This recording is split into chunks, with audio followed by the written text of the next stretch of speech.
Alright, pros and cons of police pursuits. Background information on what police pursuits are and why they are a controversial issue. Police pursuits are situations where police officers chase a fleeing vehicle, usually in response to a suspected crime or traffic violation. Police pursuits are a controversial issue that involves balancing the need to apprehend offenders and the need to protect public safety. There's arguments for and against pursuing vehicles depending on the circumstances and the potential outcomes. Some of the arguments against pursuing vehicles are that it may endanger the lives and property of other police. The offenders and the innocent bystanders, as high-speed chases can result in collision, injuries, and death. Encourage offenders to drive more recklessly or violently, damage the reputation and credibility of the police, especially if the pursuits are unjustified, unnecessary, or poorly managed. The exposure of police to legal liability or disciplinary action if the pursuit violates the law, the policies, or the human rights of the parties involved. Therefore, police pursuits are complex and continuous issues that requires careful consideration and evidence-based decision-making. Different law enforcement agencies may have different policies and guidelines on when and how to conduct police pursuits, taking into account the risk and benefits of each situation.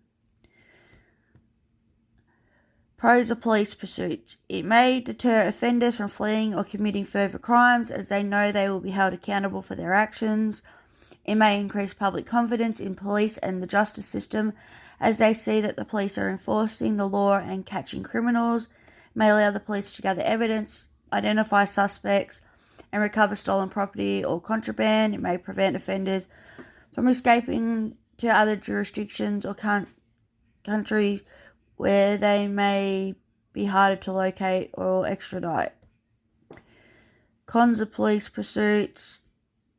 It may endanger the lives and property of the police, the offender, and the innocent bystanders, as high-speed chases can result in collisions, injuries, or deaths. It may encourage offenders to drive more recklessly or violently as they try to evade the police or harm them.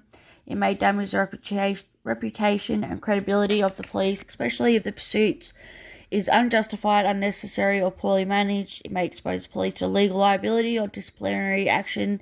The pursuit violates the law and the policies of human rights of the parties involved, risk to public safety, risk to officers, and so forth.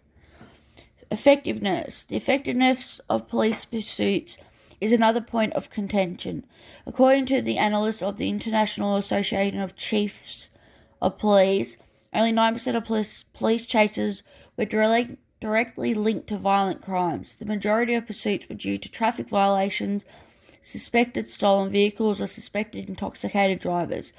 This suggests that the vast majority of police pursuits involved non-violent suspects, raising questions about whether the risks of pursuit outweighs the benefits in these cases. In conclusion, while police pursuits can be a necessary tool in law enforcement, they come with significant risks and drawbacks. It is critical for law enforcement agencies to have clear policies and guidelines in place to minimize these risks to ensure safety of all involved. The drawbacks of police pursuits. One of the primary concerns associated with police pursuits is risk they pose to public safety. High-speed chases, especially those that occur in populated areas, they can lead to accidents. These accidents can result in injuries or even fatalities to innocent bystanders. A report published in the FBI Law Enforcement Bulletin revealed a startling statistic. Police pursuits claims one life every day, with 42% of fatalities being people who were otherwise uninvolved in the pursuit. Exploring alternatives to police pursuits. One such alternative is the use of spike strips or stop sticks. These devices can be deployed to deflate the tires of fleeing vehicles. Another alternative is the use of ultrasonic devices. These devices can cause the suspect's vehicle electronic system to fail. The use of helicopters is another strategy. The use of GPS tracking technology is another promising alternative. To summarise, the main drawbacks of police pursuits and how they way defendants can say that police pursuits can cause serious harm to the public and police suspects. Police pursuits can expose police to liability. The end. Explore the history of pursuits in Victoria and how, if at all, they have evolved throughout the history of Victoria Police. In Victoria, the police pursuits have always been subject to scrutiny and debates for many years. As in 2011, an inspectorate review had to be conducted to ensure that the current optional practices regarding Victoria Police pursuits from the past 12 months. In Victoria Police, they have shown statistics regarding Victoria Police pursuits by the last 12 months in 2011. Victoria pursuits have been increased annually at a rate of 4.2% since 2002. Pursuit termination has increased from 16% in 2002 to 44% in 2011. Self-termination has increased from 8% in 2002 to 31% in 2011. Directed terminations have increased from 8% in 2002 to 14% in 2011. In an article published by The Guardian, it talks about how a Victorian coroner's finds unjust police pursuit resulted in the death of an Aboriginal man, which led to the change of police policy.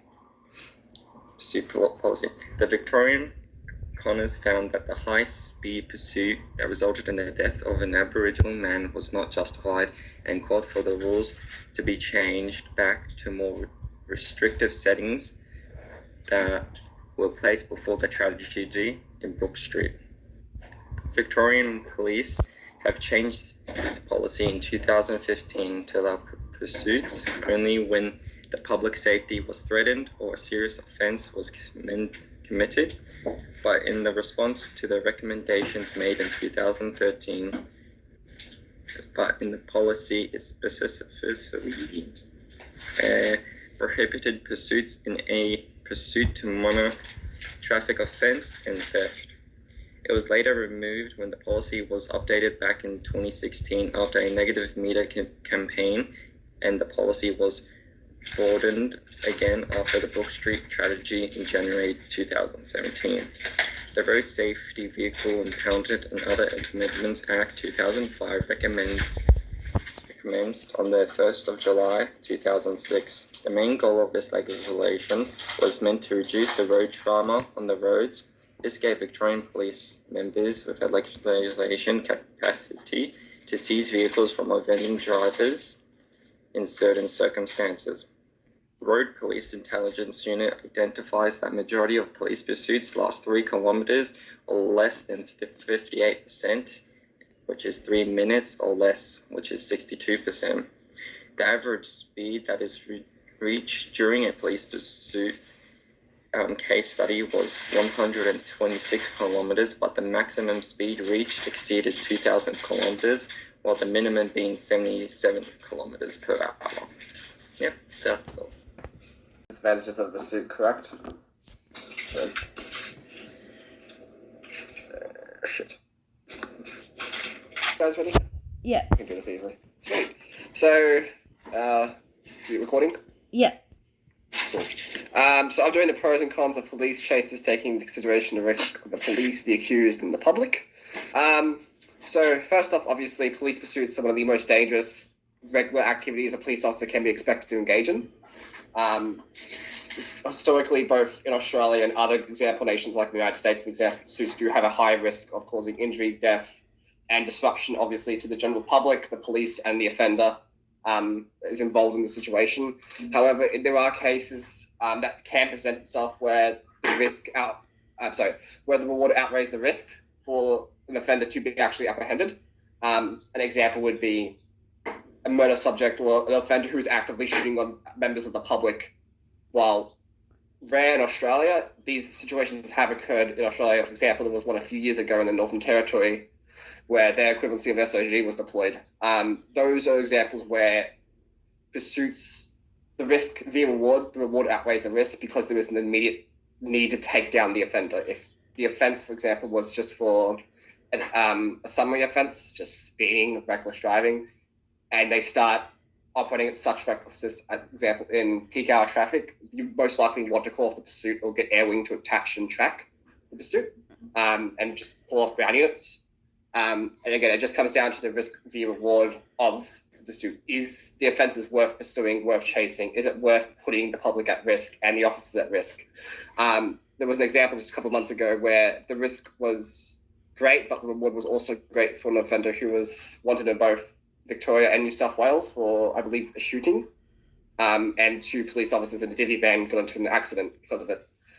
These are things that both the officers engaged in the pursuit and the supervisors, the sergeants, and watch commanders need to consider to authorise the pursuit, or just to tell the court off and take down the plate, take down the vehicle description, or just get the air wing available if it's available overhead. Again, it just comes down to what the offence has occurred. Is it worth the risk of pursuing an offender? And will that risk outweigh the reward if something does happen? That's my opinion.